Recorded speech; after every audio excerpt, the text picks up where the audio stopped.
Jaganmohan Reddy. But ఆయన చెప్తున్నాడు ఆనాడు ఆంధ్రప్రదేశ్ ముఖ్యమంత్రి అంటే నేను కాలేదు అంటున్నాడు.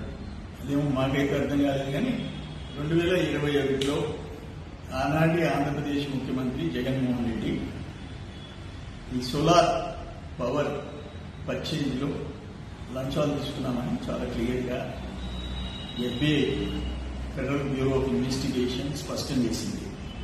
నేను తమరు ఏం మాట్లాడుతున్నారు ఇప్పుడు? నిన్న మీ ప్రెస్ కాన్ఫరెన్స్ లో చంద్రబాబు నాయుడు 5 రూపాయలు ఉంటే నేను ₹2.49.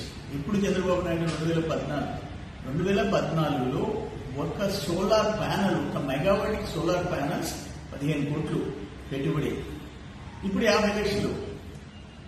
అంటే దాన్ని బట్టి ఇప్పటికప్పుడు టెక్నాలజీ అందుబాటులోకి వస్తే రేట్లు తగ్గుతాయి. ఆ కనీస జ్ఞానం నీకు లేకుండా నువ్వేం చదువుకున్నావో మాకు అర్థం కావడం. నేను ఒక సింపుల్ ఒకటి నాకు గుర్తొచ్చింది ఇది మాట్లాడిన తర్వాత. 1994లో నేను ఎమ్మెల్యే అయినా మొదటిసారి. అప్పుడు ఆ ఇయర్ ఎండ్లో మొబైల్ ఫోన్స్ వచ్చినాయి. ఒక మొబైల్ ఫోన్ కొన్నా, అది వాకీ టాకీ లాగా, దానికి ఏరియలు అన్నీ ఉన్నాయి. అది కొనుక్కున్న తర్వాత అర్థమైంది దాన్ని మెయింటైన్ చేయడం ఎంత కష్టమని. అవుట్ గోయింగ్ కాల్ నిమిషానికి ₹16, ఇన్కమింగ్ కాల్ నిమిషానికి ₹16. నేను చేసినా నేను రిసీవ్ చేసుకున్నా. ఆ రోజు నుంచి ఈ రోజు పరిస్థితి ఏంటి? నువ్వు జస్ట్ మంత్లీ ఛార్జెస్ కట్టేస్తే నువ్వు అమెరికాకి చేసుకో, లండన్కి చేసుకో, ఎవరికైనా చేసుకో. ₹1 నువ్వు కాల్ పే చేయబడలే. That is called technology. Technology ప్రపంచంలో టెక్నాలజీ ఇంప్రూవ్ అయిన తర్వాత ఫెసిలిటీస్ దగ్గర అవుతాయి మనకి. అటువంటిది చంద్రబాబు గారితో నేను కంపేర్ చేస్తాను, నేను ఉద్ధరించాను అంటున్నావు. నేను అదే 2021లో గుజరాత్ లో ₹99 సోలార్ పవర్ అగ్రిమెంట్ చేసుకుంటే 50% ఎక్స్ట్రా చేసుకున్నావు. ఎందుకంటే ఆ 1750 కోట్లు మిలియన్స్ డాలర్స్ నువ్వు తీసుకున్నావు. అందుకని ఆ 1750 కోట్లు లంచం అదాని ఇచ్చాడు నీకు. అందుకోసం 50% ఎక్స్ట్రా పెట్టాడు.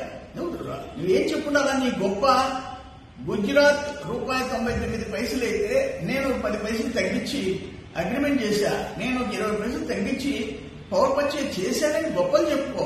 దానికంటే 50 పైసలు పెంచి నేను చంద్రబాబు కంటే ఎక్కువ అని చెప్తే నవ్విపోగలవు జగన్మోహన్ రెడ్డి. అసలు దీంట్లో అర్థం లేదు. ఫైనల్గా ఏమంటావు? నా పేరే లేదంటావు. నీ పేరేంటి? 2021లో ఆనాటి ముఖ్యమంత్రితో మాట్లాడిన తర్వాతనే మాకు ఈ PPA యాక్సెప్టెన్స్ వచ్చింది అని చెప్పేసి ఆ రోజున్న అజ్యూర్ ప్రతినిధులకి సెకీతో ఒప్పందం జరిగింది.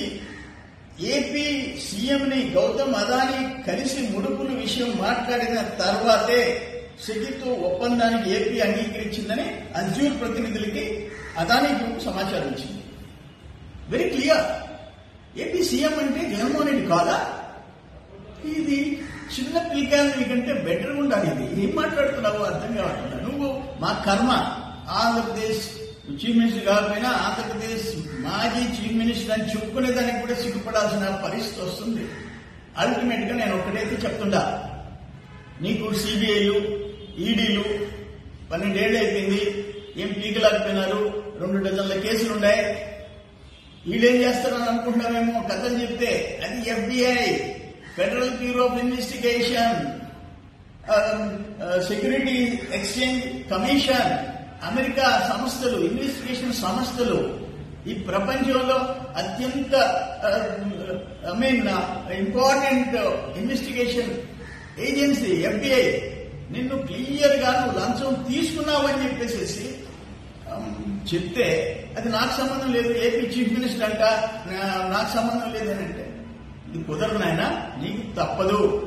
నీకు ఈ 2 డజన్ల కేసుల కంటే ఈ కేసులో పనిష్మెంట్ ఎక్కువ ఉంటుంది. కొద్ది నెలల్లోనే నువ్వు అనుభవించక తప్పదు.